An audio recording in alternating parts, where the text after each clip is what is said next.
Hello and welcome to the FatBoss Guide to Tyrant Velhari on Mythic. Hello, yes, and this encounter isn't a whole lot different on Mythic. The fight hasn't really gained any new abilities, and you kind of play it very similar to how you would if you did the heroic version of the fight. However, the main difference is on Mythic that each aura that you gain from each of the phase actually lasts for the rest of the fight. So as soon as you go into phase 2, you will still have the aura from phase 1, and as soon as you go into phase 3, you'll have both the aura from phase 1 and phase 2, as well as the one from phase 3 as well. So it becomes very, very messy.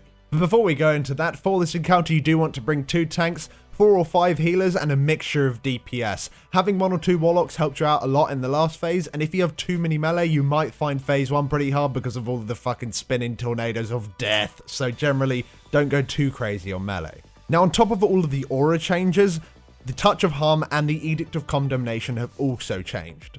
Now the Touch of Harm will still place an absorb shield on a player that needs to be healed up, but this will also now deal light ticking damage to the target as well. So shielding the target is even more important, and you should keep in mind that you may need to dispel this debuff more than you did on heroic. Now the Edict of Condemnation also slows the player by 70%.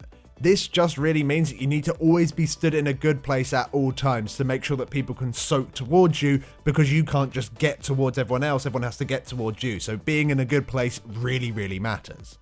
Now let's start off with phase 1. In phase 1 you do pretty much what you did in heroic. You want to make sure that you move from the Tempest the exact same way, so you wait for 2, you then move, you wait for 2, and then move again. And of course, if your tanks can carry you by just simply taunting on the annihilating strikes, this helps a ridiculous amount.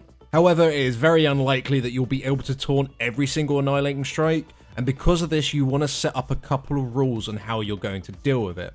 We make sure that everyone is close to the boss, whilst of course remaining as spread as much as they possibly can for the Tempest, and whenever a player does get the strike on them, they stand completely still, and anyone nearby that may well be in the cone moves away very, very slightly. Being this close to the boss means, of course, it's a very short distance for you to move out when the actual strike cone does come in, but also being close also allows players to easily move into the Edict without moving too much, because of course you don't want to move a hell lot, because otherwise you're going to take a shit ton of damage from the aura.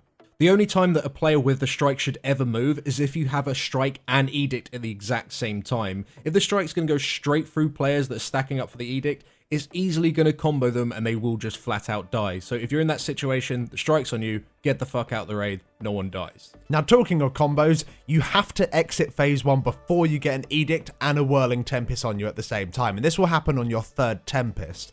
If the majority of your raid has the DPS ring, this really shouldn't be an issue, but if you are hitting this point, you will have to use a lot of healing cooldowns, which you'd rather save for the rest of the encounter.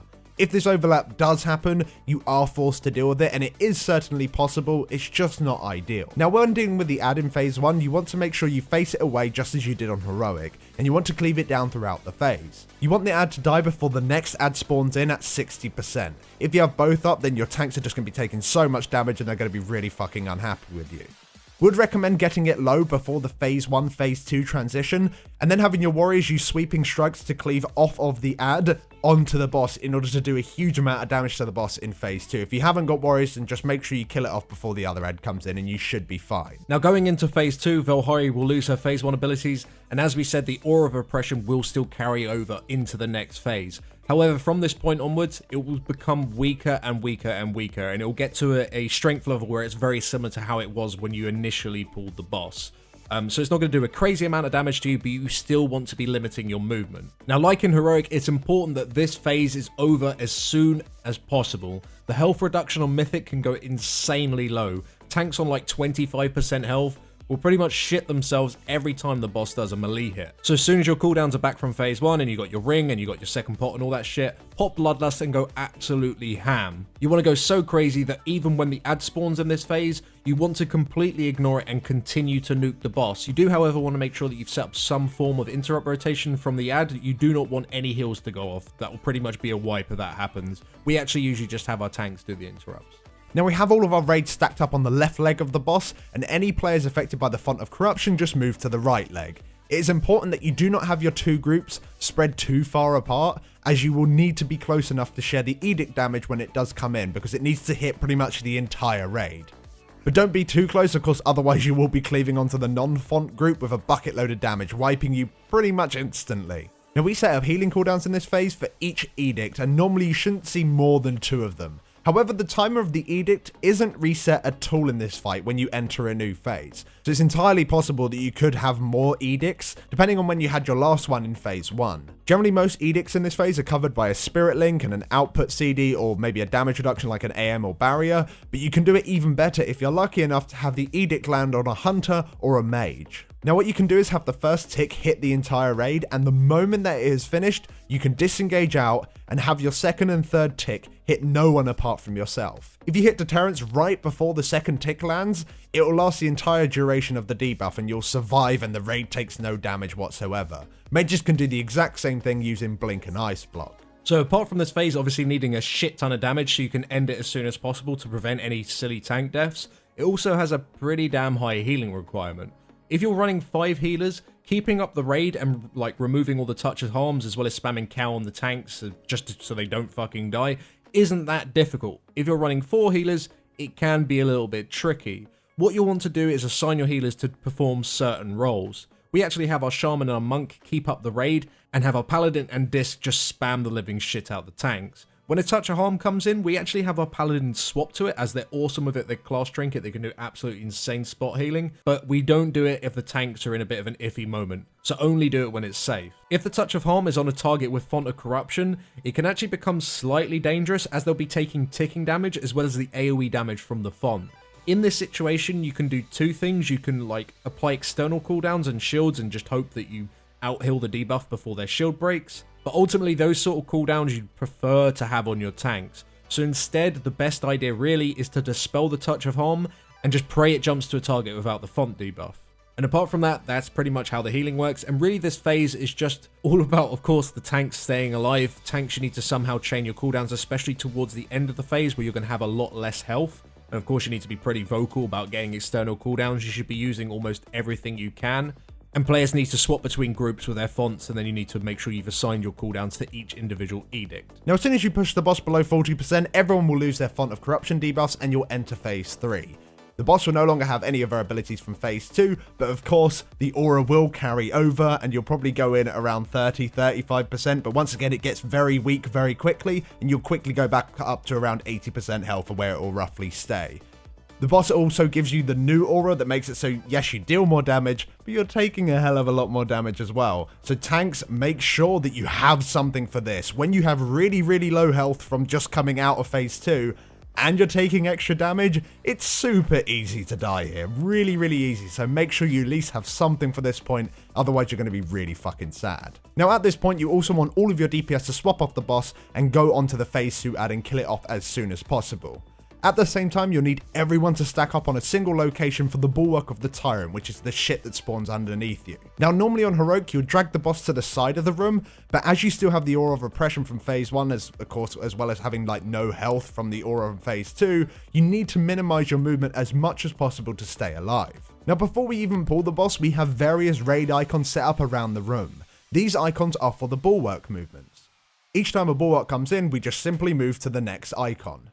The boss will spawn a Bulwark around every 10 seconds, so you'll be moving quite a lot, and after 3 Bulwarks, the boss will cast Gavin of the Tyrant. So the location of these icons is extremely important, as you need to be in certain areas of the room at certain time intervals. Now the knockback effect of Gavin of the Tyrant, plus the ticking damage after the cast, plus the phase 1 movement aura is super deadly. If you're against the wall, then you'll take far less damage and you'll remain stacked, which will help with AoE healing, and you won't have to run back to get back to the raid to place the Bulwark in the right position. So make sure you pre-plan your phase 3 movement before you even get there. You also want to pre-plan all of your cooldowns for each Gavel. Consider it even using Shieldtronics as a cooldown. They're pretty useful, especially when you're at really low health. Now in this phase, you will still of course get the Edict, and it's brutal as fuck. And it's likely what will be killing your raid more than anything else. Now there's 2 ways of dealing with this. You can either 1, set up healing cooldowns for every single one, which isn't really ideal because you need to be using them on the Gavel more than anything.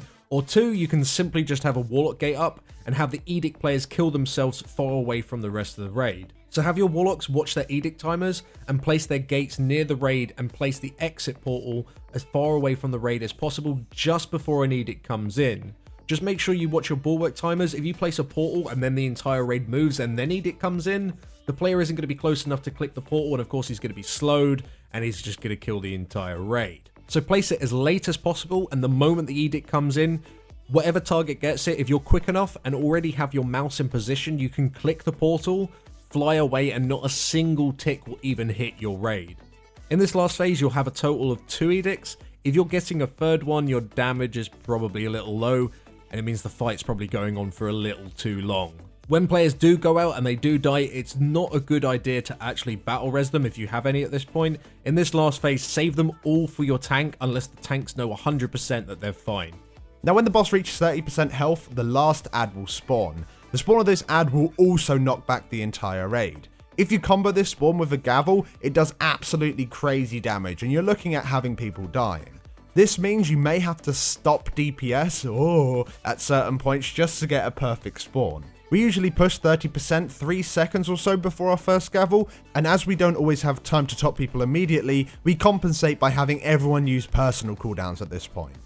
Now once the ad is in the raid, make sure you switch to it and kill it off as soon as possible using all available cooldowns, as the extra damage going out on the tanks is pretty dangerous. If you can save cooldowns to attack the ad with once you've used them in phase 2, so 2 minutes should be up roughly around this point, then use it here rather than using it a little bit earlier in the fight. Use ring at this point as well, and anything else you happen to have just to kill this ad off as soon as you possibly can. Now in this phase, you still will have the touch of harm. And again, you kind of have 2 options with this. You can simply just heal it up just to remove it, or one way of, like, a decent way of dealing with it really is just by simply ignoring it. Regardless though, in both situations, you need to make sure you have an assigned healer to dispel the harm every time you move for the bulwark or before the gavel comes in. The player will be low on health because of course he's going to be taking ticking damage, and you can't heal that ticking damage up because he has the absorb shield on him. And if you dispel that player and he jumps to a new player, that player is likely to be on more health or even max health, which means when they take the damage from either the movement or from the gavel, they're less likely to die. If you do decide to just completely ignore the debuff, raid healing of course will increase and tanks are less likely to die, but it does mean towards the end of the phase you will have multiple touch of harms up at the same time, which means more healers will need to dispel for each time you move for the bulwark and of course when the gavel comes in. But if you have all your healers dispelling at the exact same time, that means there's going to be less healing out on the tanks, which is a big deal. Tank healing in this phase is a bit of a burden.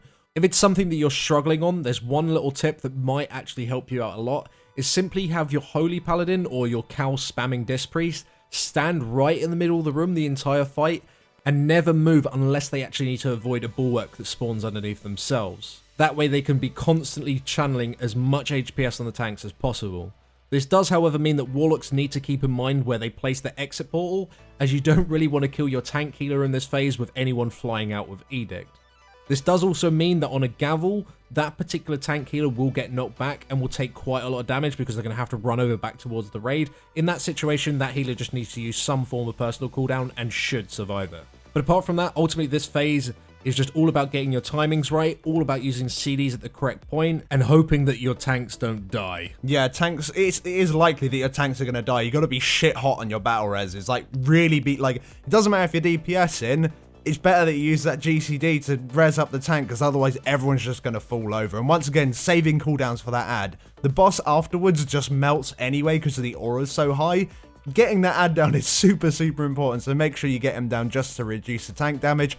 And overall, this boss will hopefully just fall down before you do. Well, thank you very much for watching, guys. If this guy did help out, then please do drop us down a like. And we shall see you in the next video. Thanks for watching. Thanks for watching.